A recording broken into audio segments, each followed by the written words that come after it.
Volume equals 4 over 3 pi r3.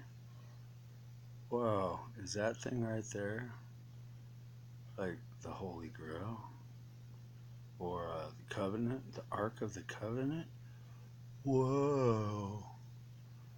It's an arc. It's the area around a circle. 3.14159. But, wouldn't that be a trip if that's all it was? What's it look like? An altar you should, like, kill people on? Or is it a mathematical equation? But blue, limited, blue, limited. Well, my son helped me do the email address is blue lime tide. You know, like going green requires understanding greenhouse gases. And some things are just too weird to even try to explain. You just kind of jump in and do it. Like you're sitting at a zoo, you're staring at a giraffe, and you ask that giraffe, hey, you want to live in the future? I mean, we're all in the same fishbowl or atmosphere. And then all of a sudden you see that giraffe in a Flintstones cartoon as Gazoo. Like, yeah, I'm happy. I would like the future. You know, he's got the little horn things like Frankenstein. Instead of on his neck, they're on top of his head. Instead of two little antennae, he's got like giraffe things. It's pretty awesome. But you know, I've experienced weird things. Like I was at a store once, and I might have said this before on another video, or I might not have. But these dudes were like getting ready to kill a bee, trying to get it out. And I was like, "Hey, yo, bee, you got to get out of here. They're gonna kill you." And you know, I'm telling this to the bee, and I'm thinking it. You know, like you got to do it with your mind. You can't just do it with your body. You know, and I'm picturing this like bee, and I was thinking directly at the bee. You got to get out of here. Those guys are gonna kill you. They don't know what they're doing. They're panicking. I don't want you to panic, bee. And the bee comes right towards me. Zoom. Stops about here, and I'm picturing the way out, and it shot right out the door. And I've experienced multiple things like that. Like, I don't know how to explain them all, but that wasn't the only experience I've had like that. Yeah, I designed a clean energy process. What do you want me to say? I'm just a human.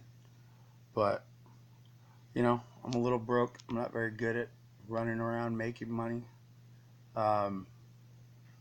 It just seems kind of weird to me. Like John McCain offered something. And I look around and I see weird things that nobody else possibly might see. You know, like parking lots covered in, I don't know, like pavement. Is there possibly a whole ocean of life that died underneath that parking lot? Like worms and bees and butterflies, and rabbits, squirrels, gophers, stuff like that. And yeah, actually, now I know Elon, and I'm not in competition with Elon. I'm just doing me. Elon, I love that. That's almost like my son's name, Talon, except like Damien, the E and the A get turned over. I kind of believe in my son a little more. Me and him have been thinking on this for quite some time. And to me personally, it makes more sense to make public transportation like subways in places where you can, with the cleaners, you know, the things from the labyrinth, the moles that go through. And I mean, yes, having your own car is wonderful.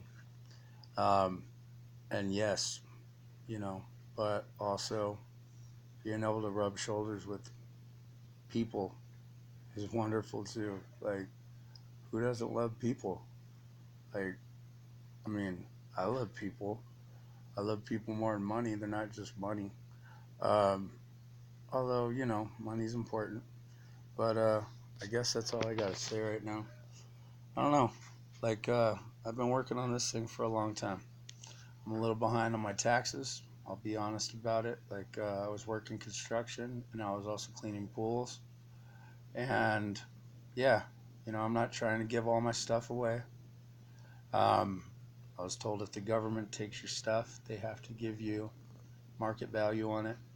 And market value on a clean energy process, what would that be? Like, the market's the whole entire world, the whole entire planet, all its people, and what it's worth. I find it's worth being saving the world, um, saving humankind, saving mankind, saving the animals, replenishing the oceans, just, the stuff that we have to do as human beings to survive. And yeah, I don't know.